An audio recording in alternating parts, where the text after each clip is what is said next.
Hey guys, I'm BSC1 again, and I've been using this deck. It's a Dusknoir deck, and it's kind of similar to the Empoleon Dusknoir deck that was popular last season, but I just kind of took out the Empoleons and put in just a lot of Dusknoir, and so now it's just kind of a miltank Dusknoir deck. The reason I switched to this deck is just because I'm not having fun with any of the top tier decks in the current format. I don't like that big basic style of deck. It's not very fun to me, and I feel like I'm better with evolution decks anyway. So this is kind of just what I built, and it's been working for me pretty well. It's got a good late game. It kind of falls behind early game usually, but it's got a good late game, and it tends to win late game, which is the type of deck I like to run. So I'll just start with the Pokemon.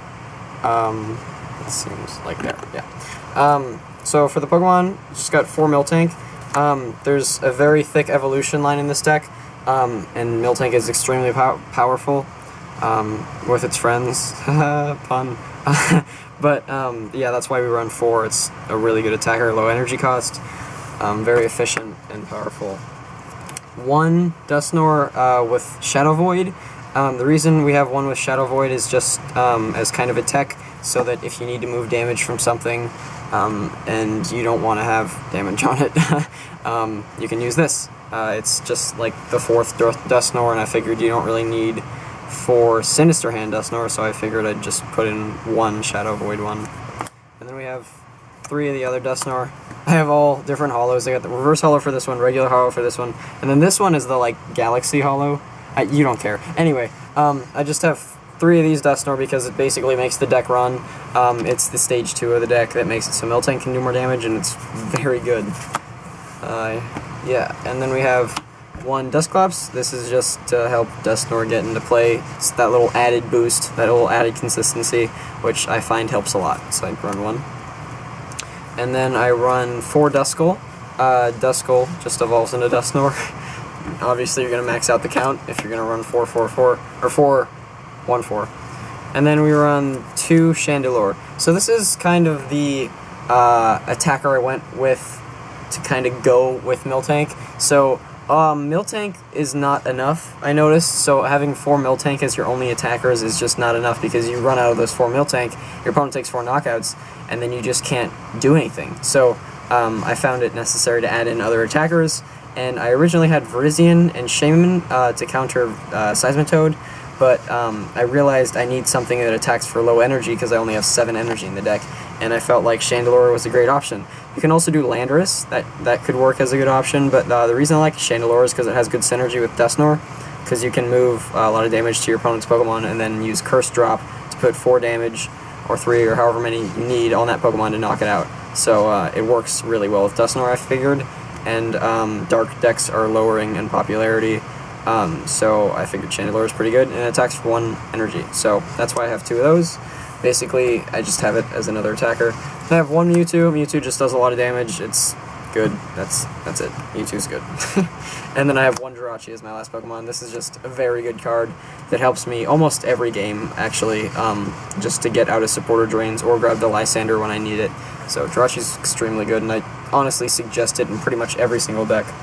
Then the energy line is 4 double colorless, and then 3 psychic. You could actually just switch this to 4 psychic and 3 double colorless if you want. That actually probably makes more sense now that I think about it. So actually, I would say 4 of these and 3 of those. Yeah, because I basically just have these from Mewtwo, and then I put it in Chandelure, but I have more Chandelure, so it would make more sense to run 4 psychic. So basically, we just have 7 energy because all of my Pokemon attack for 1 energy, except for Mewtwo, but that attacks for double colorless, so it kind of is 1 energy anyway. So, yeah, that's why we only need 7. And I would do 6, or be more happy with 7 if I had Super Rod, but they freaking rotated it because they're dumb buttheads. A-Spec is Computer Search, just for consistency, very good. Dowsing Machine isn't necessary in this deck, so I like Computer Search. Professor's Letter, this is just to grab energy when you need it. I find that I like Skyling for Professor's Letter when I need it, just to guarantee myself the attachment this turn and the next turn, and also just, yeah, basically that's the whole reason, guaranteeing an attachment for this turn and the next turn. Then 2 switch, this is just a switch out for whatever you need, get rid of them status conditions, you know, just bring up whatever you want. 2 is basically standard in this type of deck. To Megaphone, yes, Seismitoad does lock items, but when it isn't locking items, or you're playing against a deck that has Garbodor and doesn't have Seismitoad, you can use Megaphone. And this is going to be imperative because you need Megaphone so that you can use Dusknoir and the other Dusknoir's abilities. So that is pretty important in this deck. 2 Muscle Band. I'd like to have 3, but I cut it down to 2 because I put in Chandelure, and Chandelure can't take advantage of Muscle Band, and plus I needed to find room somewhere, and I figured if I can fit 4 lasers in this in the deck, you don't really need 3 Muscle Band. I guess 3 Muscle Band would help, and I'd really like to add the 3rd one in somehow, but I can't find room at the moment. So that's the 61st card, is the 3rd Muscle Band.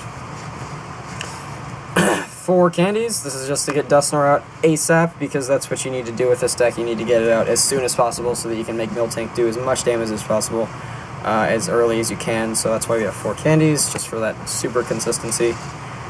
4 Ultra Ball. I'd like to run 6 Ultra Ball in this deck, honestly. I would if I could, but Level Ball and Heavy Ball were rotated, so I can't run those, and I just gotta max out the Ultra Ball count so that I can get whatever I need when I need it. But this deck definitely takes a big hit from Level Ball and Heavy Ball being rotated, because I would run both of those in this deck. Kinda sucks that I can't, though. 4 Laser, added damage. Dusknoir can take advantage of moving it around, so lasers and Dusknoir have really good synergy, because you always make sure you do the exact amount of damage you need to do with lasers and Dusknoir, because you never waste any damage with Dusknoir. It's really nice. Yeah, so that's why lasers are really good in this deck. And then 2 Vermank to make lasers do more damage. And then for draw support, 1 Lysander. Well, I guess that isn't draw support. For supporters, 1 Lysander just to bring up whatever you need. Sometimes you need to hit threats this turn and can't move damage to it next turn, so Lysander is good for just hitting whatever you need this turn. 3 Skyla. Just grab whatever item you need. 4 is kind of standard in evolution decks, but I really prefer a higher colors count. That's just preference for me.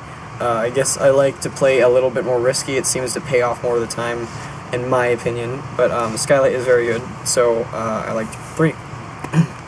The other problem I have with Skyla is if it's the only supporter in my hand, I find that I just Skyla for another supporter anyway, so that's another reason why I don't like it. 3 Chorus, very good draw supporter. This could easily be turned to 2 Chorus, and 1 more Skyla if you so desire, or maybe 1 Shauna.